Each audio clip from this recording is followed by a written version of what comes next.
नमस्ते दोस्तों, मेरा नाम शेषराज है और मैं एक शराबी हूँ। भगवान की असीम कृपा है, अल्कोहलिक्स अनोनिमस का साथ है, आप सभी भाइयों की मदद है। यही वजह है दोस्तों, आज भी शराब के घूंट से दूर हूँ और एक अच्छी जिंदगी जीने की कोशिश कर रहा हूँ। दोस्तों, हेल्पिंग हैंड ग्रुप का मैं बहुत बहुत आभारी हूँ, जिन्होंने आज मुझे अपने अनुभव साझा करने का मौका दिया और जो विषय दिया है दोस्तों, डिजीज ऑफ डिनायल, न मानने वाली बीमारी। सही में दोस्तों, इस बीमारी का मैं भी शिकार रहा हूँ और ये इस बीमारी का ही स्वरूप था दोस्तों कि मैं अपने शुरुआती दिनों में ही अगर बचना चाह सकता था अल्कोहलिज्म से बर्बाद होने से पहले, तो शायद मैं संभल पाता था। लेकिन इस बीमारी के ही स्वरूप ने दोस्तों मुझे संभलने का मौका नहीं दिया और आखिरकार ऐसी हालात में मैं ए में आया कि जब मैं पूरी तरीके से तबाह बर्बाद और मरने की कगार पे पहुंच चुका था। आज ए में आने को मुझे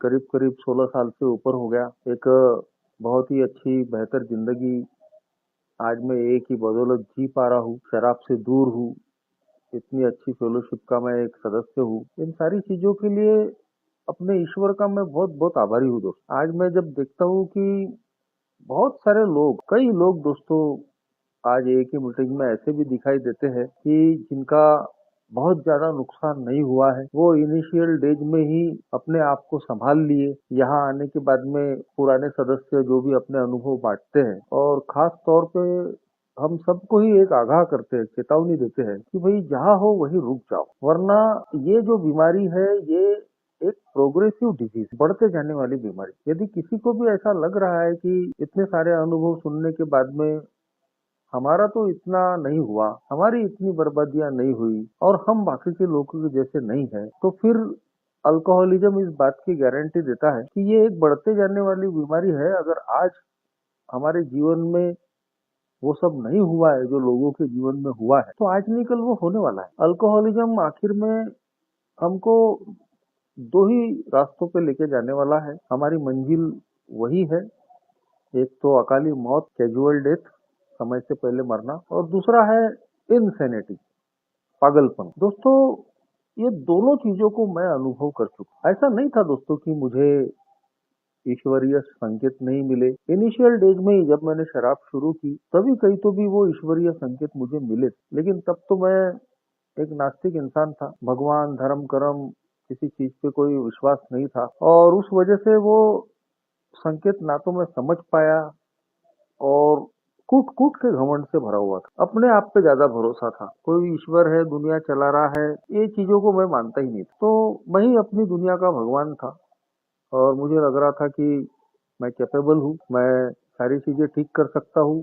सब अपने ही हाथ में होता है। एक गुरूर अंदर में था कि मैं तो जमाने को ज्ञान देता हूँ, मुझे अपने अच्छे बुरे की समझ है, तो अब लोग मुझे क्या समझ। तो दोस्तों, ये अहंकार ही मेरा सबसे बड़ा शत्रु होता है। और अभी केमिल भाई ने अपनी शेयरिंग में बताया कि डिजीज ऑफ डिनायल का जो मतलब है, उसके पीछे का सारा जो सिस्टम है, हमारे ना मानने में, अस्वीकार करने में, हर बात को रिजेक्ट करने में, तो उसके पीछे जो हमारा अहंकार होता है, प्राइड होता है, यही मेन सूत्र संचालन करता रहता है। मैं भी अपने घर में शराब की बर्बादी देख चुका था। मेरे पिताजी भी शराबी थे, आज दुनिया में नहीं है, मगर मेरे एज में आने के बाद में वो भी सोबर मरे। तो बचपन से ही उनका मैं शराबी जीवन देखा था, कैसे एक इंसान शराब की वजह से तबाह बर्बाद होता है, कैसे उसके परिवार को क्या क्या सहन करना पड़ता है। बड़े ही खराब परिस्थितियों में मैंने वो दिन निकाले थे, पढ़ाई नहीं हो पा रही थी बराबर, सुविधाएं नहीं थी, तो ये सब मेरे अपने नजर के सामने था, मेरे अपने अनुभव थे। घर के बाहर भी मैंने लोगों को मरते बर्बाद होते हुए देखा था, मगर उसके बावजूद कॉलेज में जाने तक जिंदगी में शराब नहीं आई। अच्छी संगत में था,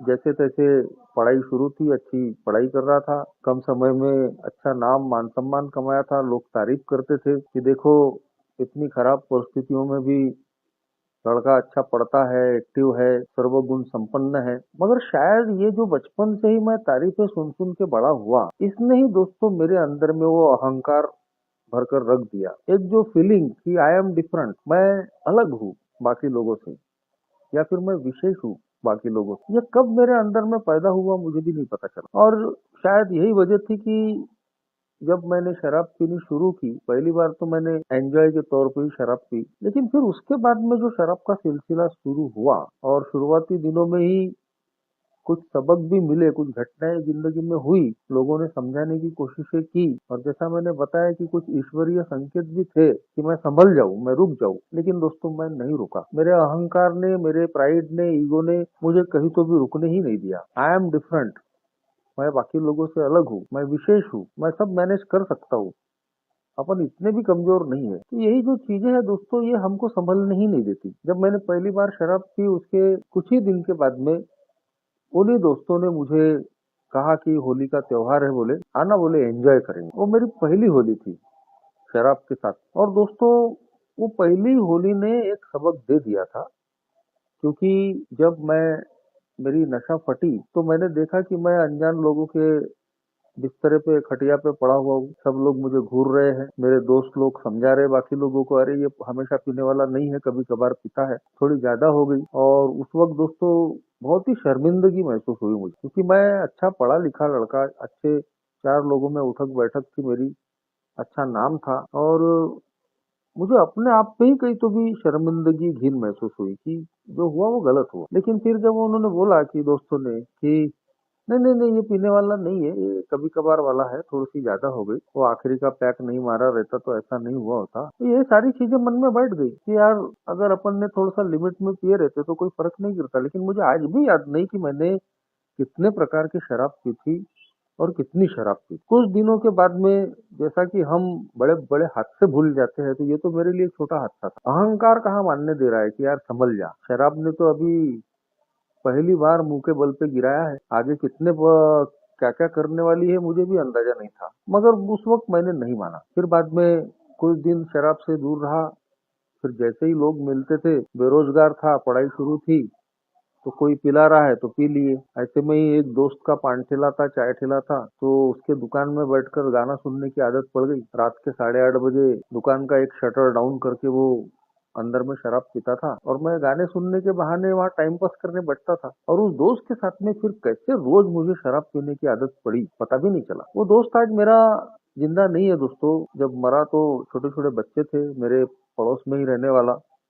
आज उसके बच्चे भी बड़े हो गए, लगभग 10 साल पहले की घटना होगी वो। तो आज भी मुझे याद है कि वो एक नीप लाता था और हम आधी आधी पीते थे, और वो होने के बाद में दुकान बंद करते वक्त उसको और एक बार फिर से शराब पीने की आदत। तो मैं भी उसके साथ में जब दूसरा पैक पीने की कोशिश करता था, ये शुरुआत के दिनों की बात है, तो अक्सर मेरे से उल्टी हो जाती थी। एक बार हो गया, दो बार हो गया, तीन बार हो गया। तो मेरे दोस्त जो मर गया, उसकी बातें आज भी याद कि बोले यार तुझे भाती नहीं है, बोले तू एक काम कर, बोले एक ही पैक पीते जा। लेकिन मेरे जैसा बेवड़ा अगर ये बात इतनी आसानी से मान ले तो फिर बेवड़ा कैसा, और ऊपर से अहंकारी, तुलना करेगा, जिद करेगा कि भाई ये पी सकता है तो मैं क्यों नहीं पी सकता, ये बचा सकता है तो मैं क्यों नहीं बचा। और मैं कोशिश करते रहा। तो बोलते हैं कि कोशिश करने वालों की हार नहीं होती, और मेरी भी नहीं हुई। मैं भी फिर जीतने लगा, एक पैक से फिर दूसरा पैक पचाना शुरू किया, और मुझे लगता है वहां से मेरे अल्कोहलिक बनने का सफर शुरू हो गया। ये तमाम घटनाएं थी कि जो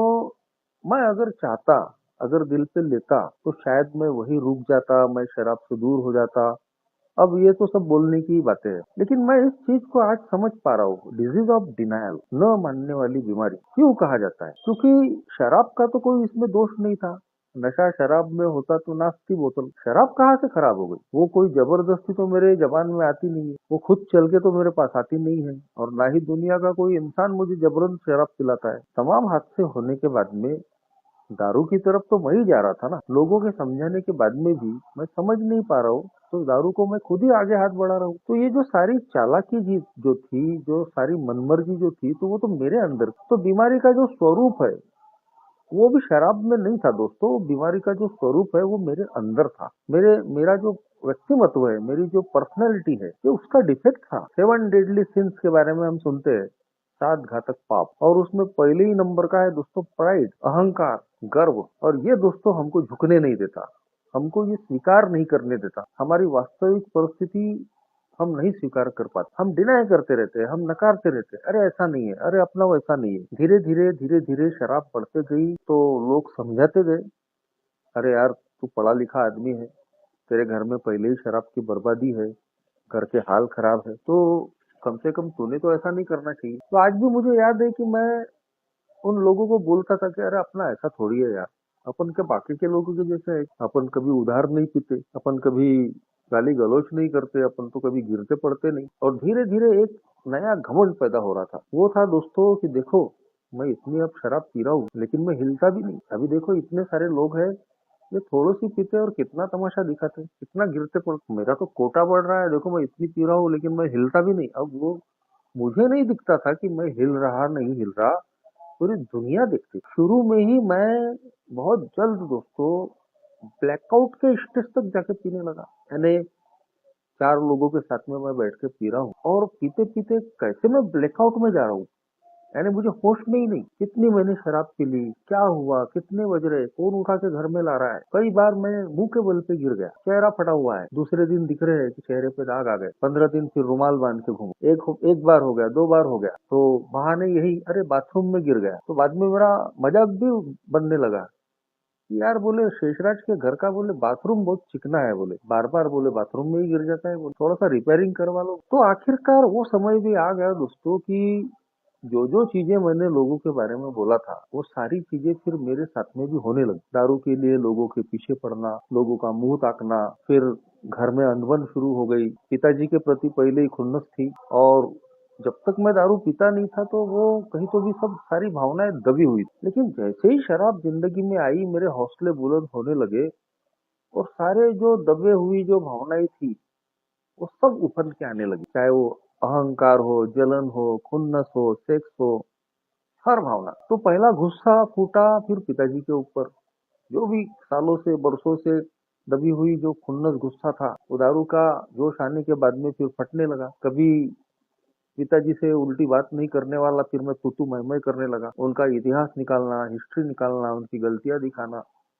अब वो भी पीकर रहते थे तो बहुत हमारी झंझटें होती थी और इन हम दोनों के बीच में माँ फंस जाती। अब माँ का कोई दोष नहीं, कोई अपराध नहीं, लेकिन उससे भी खुन्नस, ये उनको संभालती नहीं, ये उनका पक्ष लेती और ये खुन्नस की लिस्ट फिर बढ़ती ही चली गई। फिर मेरे शराबीपन के बारे में जो भी चर्चा करेगा वो मेरा दुश्मन। लोगों पर शक करना कि ये मेरे शराबीपन की चर्चा करते, मेरे मुझे बदनाम करते। तो दोस्तों के साथ में रिश्ते खराब होने लगे, पड़ोसियों से खुन्नस आने लगी, रिश्तेदारों से बातें बिगड़ने लगी। अब ये दौर चल पड़ा मेरी बर्बादी का, मगर मैं संभलने को तैयार हूं। मेरा शरीर, मेरा मन शराब का आदी हो चुका है, वो मेरी गरज बन चुकी है। ये जब पता चला तब तक बहुत देर हो गई। ऐसी स्थिति में मैं आ गया था कि अब मैं वहां से निकल भी नहीं। मुझे रात को सोने के लिए शराब लग रही, मुझे रात को खाने के लिए शराब लग रही, कोई काम करने के लिए, किसी को फेस करने के लिए शराब लग रही। और कब मैं सुबह से भी शराब पीने लग गया पता भी नहीं चला, क्योंकि बहुत ज्यादा रात को शराब हो रही है तो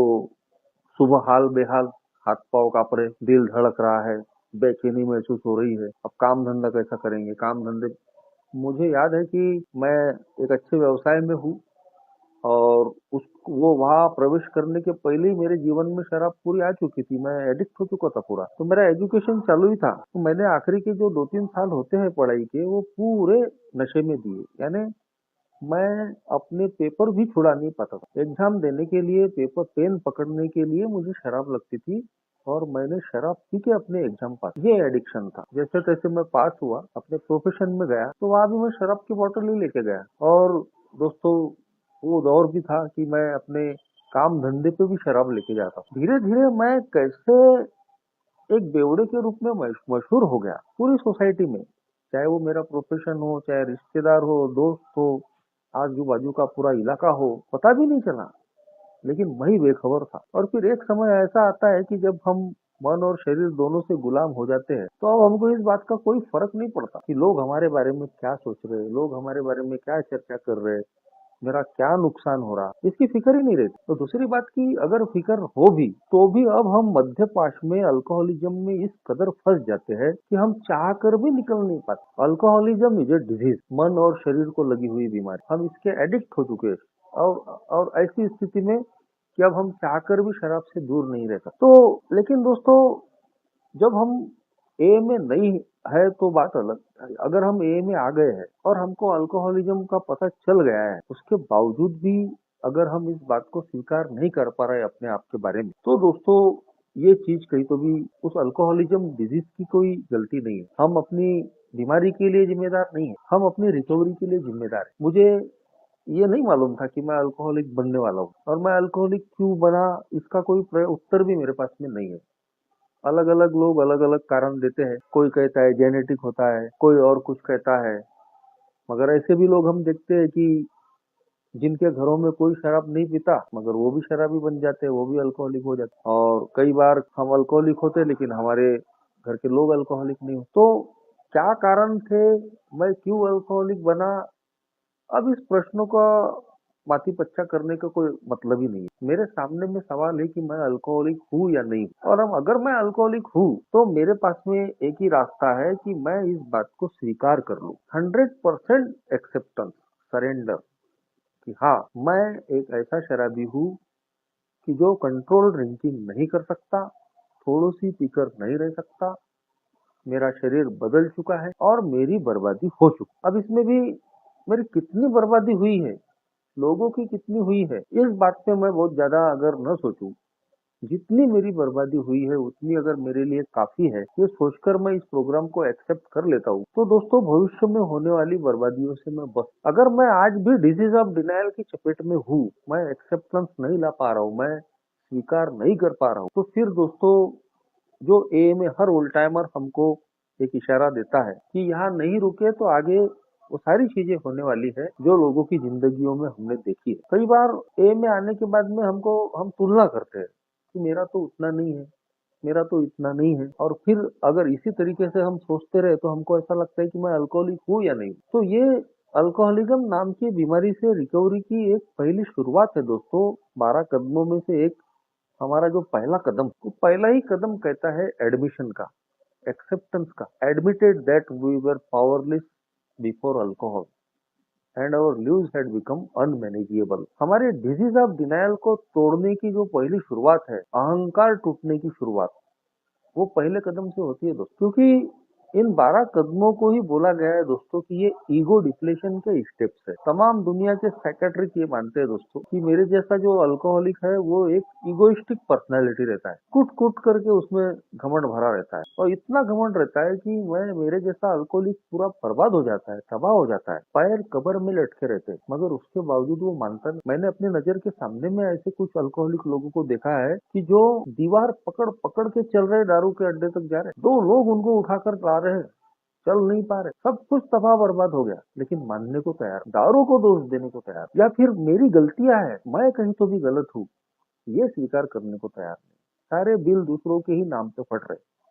ब्लेमिंग नेचर, मैं इसलिए पी रहा हूँ क्योंकि मेरा बाप गलत था, मेरी माँ गलत थी, मेरी बीवी गलत है, मेरा बच्चा गलत है, पड़ोसी गलत है, माँ बाप, काम जो बॉस गलत है, दुनिया गलत है, लेकिन मैं अब ये जिम्मेदारी लेने को तैयार। तो कहीं तो भी ये चीज करते करते ही मेरी हालत एक बार ऐसी हो गई कि मैं बिल्कुल मरने की कगार पे पहुंच। 24 घंटे का शराबी था और उसका नतीजा भी मिला। 2003 में मैं बीमार गिरा, एक पाँव से हल्का सा लंगड़ापन आया, मैं चल नहीं पा रहा था और उसके लिए मुझे हॉस्पिटल में भर्ती करना पड़ा, मगर कोई रिलीफ नहीं। मार्च अप्रैल का ही महीना था 2003 में, और बिल्कुल मुंह से उल्टियाँ हो रही है, पीछे से डिसेंट्री हो रही है, हड्डियों का ढांचा बनते जा रहा हूँ और लगभग रस्सी कटने वाली थी। लेकिन उसी सरकारी हॉस्पिटल में फिर एक फिजिशियन ने सोनोग्राफी करवाया और उसमें पता चला कि मुझे टीबी हो गई, और उस वक्त उसने साफ बोल दिया था कि तुम्हारे पैर का अभी हम कुछ नहीं कर सकते, तुम पहले इस बीमारी पे काम करो। भगवान की कृपा से अब मैं पूरी तरीके से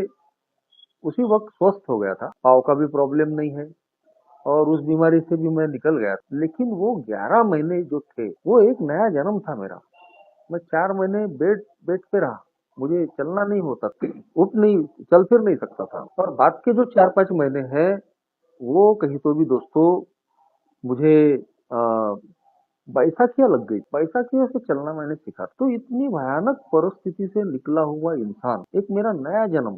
क्योंकि देखने वाले लोग आज भी मिलते तो बोलते थे यार कि हमको लगता नहीं था कि तू जिंदा रहेगा। वही अप्रैल में की महीना था और बड़ी हालत मेरी खराब। एक तो मेरे पाँव का प्रॉब्लम इतना था कि पाँव के तलुओं में चींटियां चले जैसी इतनी जलन होती थी, बड़ी भयंकर यानी यातनाएं थी वो। मेरे परिवार ने वो बहुत कुछ भोगा, लेकिन मैंने भी बहुत कुछ उस वक्त भोगा था। लेकिन ये डिसीज ऑफ डिनायल का कितना बड़ा उदाहरण है मेरी जिंदगी का, न मानने वाला रोग, कि 11 महीने के बाद में जब मैं ठीक हुआ और अपने काम धंधे पे लौटा कुछ लोगों का मैंने काम किया और फिर वापसी में उन लोगों के साथ में एक बार में बैठना हुआ। मैंने ठान के बैठा था कि मैं दारू नहीं पीऊँ। जब मैं बेड पे था तब भी मैंने विचार किया था कि अभी जो हो गया सो हो गया, यहाँ से एक नई जिंदगी शुरू करेंगे। लेकिन दोस्तों नहीं मालूम था कि अल्कोहलिज्म नाम की कोई बीमारी है या फिर वो इतनी खतरनाक है जिसको बोलते हैं कि कनिंग, बैफलिंग और पावरफुल। कनिंग यानी चालाक, बैफलिंग भ्रम में डालने वाली, और पावरफुल यानी शक्तिशाली बीमारी। कि दोस्तों मैं कब उसकी कब चपेट में आ जाऊंगा कोई गारंटी नहीं। तो जब मैं उन लोगों के साथ में बैठा और उन्होंने शराब शेयर करना शुरू किया, मैं ना ना ही बोल रहा था। लेकिन दोस्तों कब मेरा मन पलट गया और कब मैंने वो शराब का प्याला उठा लिया, क्योंकि जो जिस तरीके से मेरा शराबीपन था, जितना मेरा कोटा था, उसके हिसाब से जब उन्होंने गिलास बनाया तो बहुत ही थोड़ी सी मात्रा में वो शराब, मैं भूल गया दोस्तों कि मैं अभी मरण शैया से उठा हुआ। असंख्य यातनाएं मैंने इन 11 महीनों में भोगी है। मेरे परिवार ने तो भोगी भोगी, मैंने खुद वो यातनाएं भोगी है। एक नया जन्म मुझे मिला है। लेकिन शराब सामने में आने के बाद में मैं दोस्तों इस चकमा देने वाली बीमारी में फंस गया। चलो मान लेते हैं कि मुझे अल्कोहलिज्म का पता नहीं था। अल्कोहलिज्म नाम की बीमारी कनिंग, बैफलिंग, पावरफुल है, मुझे नहीं सुना था कभी, और मैंने अनजाने में वो शराब का प्याला ले लिया। लेकिन उसके बाद में मैं फिर क्यों नहीं संभल पा रहा हूँ? तो ये मेरा अपना अहंकार ही था दोस्तों, कि पहले जैसी नहीं पिएंगे, कंट्रोल में पिएंगे, कभी कभार पिएंगे, ब्रांड बदल देंगे। आदमी मरने की कगार पे पहुंच चुका है, सब तरफ से पूरी तरीके से तबाह बर्बाद हो चुका है। आखिरी के दिनों में मैं सोशल बाइकआउट का शिकार हो गया, 35-40 किलो का वजन हो गया, कर्जे हो गए, शादी नहीं हुई थी, एएमए में आया तो कुंवारा आया था, दोस्त, रिश्तेदार, पड़ोसी सबने अकेला कर दिया। तो आखिर बचा क्या था? वहां पे भी मेरे जैसा व्यक्ति तुलना करता है, यार इतनी बर्बादी तो नहीं हुई। लोगों के तो बीवी बच्चे छोड़ के चले गए, कोई बोलता है कि जल के मर गए, कोई बोलता है नौकरी गई, कोई बोलता है लाखों की प्रॉपर्टी बिक गई, कोई फुटपाथ दिख कर आया, कोई हाथ पांव तुड़वा कर आया। तो इतना तो नहीं है बॉस। मगर दोस्तों पुराने सदस्यों का बहुत बहुत आभार। उनके अनुभव ही दोस्तों हमको राह दिखाते हैं, सजग करते हैं। और ऐसे ही ओल्ड टाइमर थे जो अपने शेयरिंग में हमेशा बोलते थे, नॉट येट या एज येट, जहाँ हो वहां रुक जाओ। आज बर्बादी नहीं हुई है, लेकिन इसी तरीके से पीते रहोगे तो वो सारी बर्बादियां होने वाली है जो अभी तक नहीं हुई। और सही में दोस्तों इस डिजीज ऑफ डिनायल, न मानने की जो ये बीमारी, जिसके पीछे हमारा अहंकार, हमारा प्राइड, हमारा ईगो काम करता है, वो आखिरकार हमको मौत के घाट उतार देता है। अनगिनत लोगों को मैंने इसी डिजीज ऑफ डिनायल, न मानने वाली बीमारी के चक्कर में फंस के, स्वीकार न करने की वजह से आज वो कहीं तो भी देखता हूँ वो दुनिया में नहीं है। कई लोग हैं लेकिन वो वक्त से बदतर उनके हालात। एक मेंबर थे, कुछ मीटिंग उन्होंने की और उसके बाद में फिर मीटिंग बंद कर दी। हमने कई बार उनको समझाया, नहीं माने। उनके इलाके में ही पास में रेलगाड़ी चलती थी और मालगाड़ी में कोयला जाता था, और शराब के नशे में एक बार वो मालगाड़ी पे चढ़े कोयला गिराने के लिए, और वो नशे की हालत में कब वो मालगाड़ी के नीचे आ गए पता भी नहीं चला। आखिर दोनों पाव काट दिए गए। शायद हो सकता है कि एएमए होते, शराब नहीं पीते, फिर वही जरायम पेशा कामों में नहीं जाते तो ये हादसे नहीं। अब ये शायद ही चीजें हैं। अब शायद के बाद में कभी भी कुछ भी हो सकता है। अनगिनत लोगों की तो जाने चली गई। जिन लोगों ने कहा कि भाई हमारे बीवी बच्चे नहीं गए, उन लोगों के बाद में बीवी बच्चे भी छोड़कर कुछ लोगों के वापस आए, कुछ लोगों के बिल्कुल। तो अल्कोहलिज्म नाम की ये जो बीमारी है दोस्तों, ये बीमारी इतनी खतरनाक है कि इसमें हमारी जान जाने वाली, हम पागल होने वाले हैं। लेकिन अगर मैं इस बात को स्वीकार कर लेता हूँ, इस बीमारी का स्वीकार कर लेता हूँ, अपने अहंकार पे कहीं तो भी काम करना शुरू कर देता हूँ, 12 कदमों में से पहले कदम से ही दोस्तों हमारा घमंड टूटना शुरू हो जाता है। जब हम नम्रता के साथ में इस बात को कबूल करते हैं कि शराब तू बड़ी, मैं छोटा, मैं तेरे सामने में पावरलेस हूँ, शक्तिहीन हूँ, कमजोर हूँ, मैं तुझे हैंडल नहीं कर सकता, मेरा जो जीवन अनमैनेजेबल, अस्त व्यस्त हो चुका है, मैं इसको ठीक नहीं कर सकता।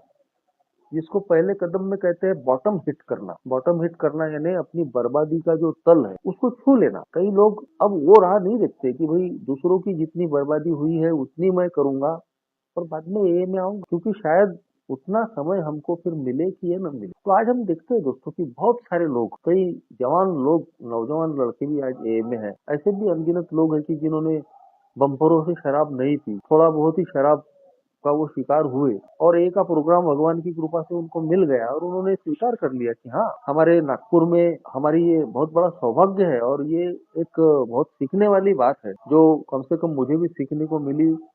और मैंने पर्सनल उनसे कहीं तो भी ये प्रेरणा ली है। मैं अपने आप को सौभाग्यशाली समझता हूँ कि उस इंसान से मैं मिल पाया जो नागपुर ए के फाउंडर मेंबर थे, फादर टोनी। मुंबई से एक ए मेंबर अनिल डी नागपुर आना जाना करते थे, मेडिकल रिप्रेजेंटेटिव थे। और फिर नागपुर में एक चर्च में फादर जयराम पिंटो से उन्होंने मुलाकात की और वो अपना ख्याल दिखाया कि भाई नागपुर में भी हम ये बात शुरू करना चाहते हैं इस फेलोशिप को। तो फादर पिंटो ने जिस व्यक्ति को डॉक्टर अनिल डी से ए मेंबर अनिल डी से मिलाया वो थे फादर टोनी। और वो फादर टोनी दोस्तों अपने आप को अल्कोहलिक मानते थे। वो फादर थे लेकिन अनिल डी के साथ में वो मीटिंग में बैठते थे, दोनों मीटिंग में बैठते थे। अल्कोहलिक लोगों को वो कन्विंस करते थे, लाते थे और अपने आप को ए का मेंबर बोलकर शराब, अपने आप को अल्कोहलिक बोलते थे। कई लोगों ने उनको सवाल भी पूछा, हमारे सामने में भी सवाल पूछे गए कि फादर आप तो फादर है लेकिन आप अपने आप को अल्कोहलिक क्यों बोलते हो? बिल्कुल, मैं अपने आप को अल्कोहलिक बोलता हूँ कि मैं जब पीता था तो मेरा पैटर्न यही था और इसलिए मैं अपने आप को अल्कोहलिक मानता हूँ। तो एक व्यक्ति जो अपने आप को, जो एक फादर है, एक रिलीजियस पर्सनालिटी है, लेकिन उसके बावजूद भी वो इस बात की कबूली दे रहा है कि हाँ, मैं अल्कोहलिक हूँ। वो अपने आप को ए का मेंबर कह रहे हैं। उनका नागपुर ए में योगदान में बहुत बड़ा हाथ। तो ऐसे लोग कहीं तो भी हमको एक प्रेरणा देते हैं, एक हिम्मत देते हैं कि यार जब ये व्यक्ति एक्सेप्ट कर रहा है तो हम भी कर सकते हैं। और दोस्तों, अगर मैं एक्सेप्ट नहीं करता हूँ, अगर मैं इस बात से इनकार ही करते रहता हूँ, तो आखिरकार दोस्तों अल्कोहलिक्स अनोनिमस ने इस बीमारी के जो अंत का जो बताया है कि आखिर में ये बीमारी अल्कोहलिज्म हमको दो ही धरातल पे मारने वाला है। एक तो अकाली मौत, कैजुअल डेथ, समय से पहले मरना, और दूसरा है इंसेनिटी, पागलपन। भगवान की कृपा से दोस्तों ए में आने के पहले ही मैं इन चीजों को अनुभव कर चुका हूँ। मैं अपने अल्कोहलिज्म को एक पागलपन ही करार देता हूँ क्योंकि जिस तरीके से मेरा बिहेवियर रहा, जो जो हरकतें मैंने की, तो एक पागल इंसान भी नहीं करता। सैनिटी को कहते हैं साउंडनेस ऑफ माइंड, यानी हमारी अ, मानसिक रूप से स्वस्थ होना। और उस सैनिटी का ही दूसरा अर्थ है इनसैनिटी, पागलपन। एंड कहीं तो भी हम मानसिक रूप से अस्वस्थ थे, अपने जीवन में सही क्या है गलत क्या है इसका हम फैसला नहीं कर पा रहे। साफ साफ दिख रहा है कि कोई चीज हमको बर्बाद कर रही, तबाह कर रही, फिर भी हम उसको स्वीकार नहीं कर पा रहे। एक छोटा सा बच्चा होता है, अगर आग की लपट उसको अगर जरा सा भी झुलस जाए तो फिर दोबारा वो आग आग के पास में जाता नहीं, चाहे वो मोमबत्ती हो, अगरबत्ती हो या माचिस की तीली हो। लेकिन मैं एक ऐसा पागल इंसान था, एक ऐसा शराबी कि मैं बार बार मुंह खा रहा हूँ, मैं मरने की कगार पे पहुंच रहा हूँ, मैं तबाह बर्बाद हो चुका हूँ, उसके बावजूद भी मैं मानने को। तो ये इनसेनिटी, पागलपन नहीं है तो क्या है कि मैं अपने जीवन के अच्छे बुरे का मैं निर्णय नहीं ले सकता, सब कुछ जान के, सब कुछ समझ। और बड़ी ही दुखद बात यह है दोस्तों कि ठीक है, जब तक हम ए में नहीं आते हम इस बात का डिफेंस ले सकते हैं कि हमको अल्कोहलिज्म के बारे में पता नहीं। लेकिन बड़ी ताज्जुब की बात है कि अल्कोहलिक्स एनोनिमस में आने के बाद में भी हमारे साथ में ये पार्ट काम करते रहता है। हम महीनों से, दिनों से, सालों से ए में आ रहे हैं और उसके बावजूद भी दोस्तों हम बार बार शराब की तरफ जाते हैं, बार बार हम इनकार करते रहते हैं। तो ए में आने के बाद में अगर कोई भी व्यक्ति अगर फिर दोबारा शराब की तरफ जाता है तो वो हजार कारण गिनाए। एक शराबी के पास में वैसे भी हजारों कारण रहते हैं शराब पीने। कोई बोलता है कि एक शराबी के पास में 32,000 कारण रहते हैं दारू पीने के। और एक एक मेंबर बोलते थे कि एक बेवड़े के सर पे जितने बाल रहते हैं ना, उतने उसके पास बाहर नहीं रहते दारू। लेकिन नहीं पीने के लिए एक ही कारण है, मैं जिंदा रहना चाहता हूँ, मैं एक उपयोगी जीवन जीना चाहता हूँ। तो अल्कोहलिक्स एनोनिमस में आने के बाद भी अगर हम शराब पी रहे हैं बार बार, तो हमने समझ लेना चाहिए कि हम जो भी बहाने गिना रहे, कारण गिना रहे, वो कोई मायने नहीं रखते। असल बात यह है कि हम डिजीज ऑफ डिनाइल के शिकार हैं, हम न मानने वाले रोग के शिकार हैं। और इसमें शराब का कोई वास्ता नहीं, ये हमारे अपनी पर्सनैलिटी का प्रॉब्लम है, हमारे अहंकार का कारण। हमारा अहंकार अभी टूटा नहीं। और कहीं तो भी जब हम 12 कदमों पे काम करना शुरू करते हैं, खास तौर पे पहले कदम से इसकी शुरुआत होती है जब हम एडमिट कर कि हाँ, मैं पावरलेस हूँ शराब के मामले में, मैं कंट्रोल ड्रिंकिंग नहीं कर सकता, मैं थोड़ी सी पी के रह नहीं सकता, मेरा जीवन जो अनमैनेजेबल, अस्त व्यस्त हो चुका है, मैं अपनी बदौलत उसको ठीक नहीं कर सकता। मैं कुंवारा था, मेरी शादी कब होगी मेरे हाथ में नहीं था, काम धंधा खराब हो चुका था, वो ठीक करना मेरे हाथ में नहीं था, कर्जे कब चुकता होंगे ये मेरे हाथ में नहीं था, कब लोग मुझे अपनाएंगे ये सारी चीजें भी बदलना मेरे हाथ में नहीं थी। तो जब हम एक्सेप्ट करते हैं, अपने जीवन की वास्तविकता का स्वीकार करते हैं, तो धीरे धीरे हम डिसीज ऑफ डिनायल से मुक्त होते हैं।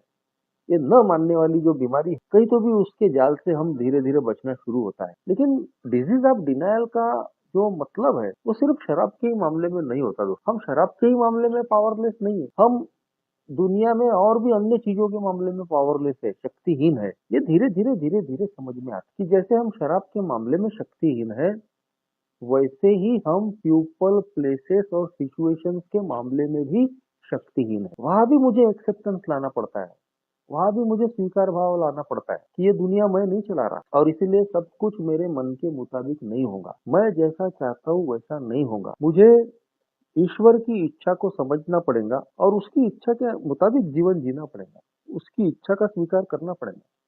अगर मैं ईश्वर को नहीं मानता तो किसी न किसी हायर पावर को मान, लेकिन मैं तो इस दुनिया का भगवान नहीं हूँ और ये दुनिया मैं नहीं चला रहा। इस बात का भी मुझे स्वीकार करना पड़ता है, अपने चरित्र के दोषों का स्वीकार करना पड़ता है कि मेरी बर्बादी की जड़ सिर्फ शराब नहीं है, शराब सिर्फ एक सिंबल, एक सिम्टम है, एक लक्षण है। असली जो जड़ है मेरी बीमारी की, मेरे पतन की, मेरी बर्बादी की, तो वो मेरा व्यक्तिमत्व है, मेरे अपने चरित्र के दोष। शराब, नशा शराब में होता तो नास्ती बोतल, शराब का कोई दोष नहीं है। दुनिया में और भी कई लोग हैं दारू पीने वाले, वो मेरे जैसे बेवड़े नहीं बने, वो मेरे जैसे बर्बाद नहीं हुए, वो अपने अच्छे बुरे की समझ रखते हैं। प्रॉब्लम मेरी अपनी पर्सनैलिटी का, मेरे अपने ईगो, अहंकार का था कि मुझे सबक मिलते रहे, मेरे साथ में वो सारी घटनाएं होती रही, लोग समझाते रहे, लेकिन मैंने किसी की नहीं सुना। मैं पैदा करने वाले माँ बाप की नहीं सुना, मैं बीवी बच्चों की नहीं सुनता, मैं अच्छे अच्छे लोगों की नहीं सुनता। मुझे तो शराब बेचने वालों ने भी समझाया था, अरे यार तो ये कोई पीना होता है क्या, बोले दारू देना बंद कर दिए थे बेचने वालों, लेकिन नहीं। और मैंने जैसे बताया कि मेरे दोस्त ने ही मुझे, जो मर गया, उसने समझाया था कि यार तू दूसरा पैक मत लेते जा, लेकिन मेरा अहंकार, नहीं नहीं तू पचा सकता है तो मैं भी पचा। तो कहीं तो भी दोस्तों ये प्रोग्राम ही दोस्तों हमारे अहंकार के खच्चीकरण का प्रोग्राम है, ईगो डिप्लेशन का। हर कदम पे हमारा घमंड टूटता है, हमारे अंदर में नम्रता आती है, एक एक्सेप्टेंस आता है कि हम लोगों को नहीं बदल सकते, हम परिस्थितियों को नहीं बदल सकते, हम चीजों को नहीं बदल सकते। क्या बदल सकते हैं, तो हम अपने आप को बदल सकते हैं। और जैसे जैसे हम अपनी कमजोरियों को जानते हैं, उन पे काम करते हैं, धीरे धीरे दोस्तों इस डिजीज ऑफ डिनाइल से भी हमको मुक्ति मिलती है। हम अल्कोहलिज्म से भी कहीं तो भी रिकवर हो पाते हैं। और सही में आज अगर एक अच्छी जिंदगी हम जीना चाहते हैं, तो ये जो हमेशा नकारने वाली जो बातें हैं, अपनी वास्तविकता से भागने वाली बातें हैं, अपनी वास्तविकता का हम जो स्वीकार नहीं करते, ये हमारी सोब्राइटी को खराब करने का काम करते। लेकिन जितना हम हमारे जीवन में आज जो भी है, जो भी वास्तविकता है, उसको हम स्वीकार करके जीते हैं, ईश्वर की इच्छा समझ के जीते हैं, तो दोस्तों शराब की दूरी के साथ साथ हमको एक सेरेनिटी, एक पीस ऑफ माइंड, मन शांति, चित्त शांति भी मिलती है। वही दोस्तों आज मैं भी अनुभव करने की कोशिश कर रहा हूँ। जो भी मेरे अनुभव थे मैंने रखा, आप लोगों ने सुन लिया। धन्यवाद। Thank you.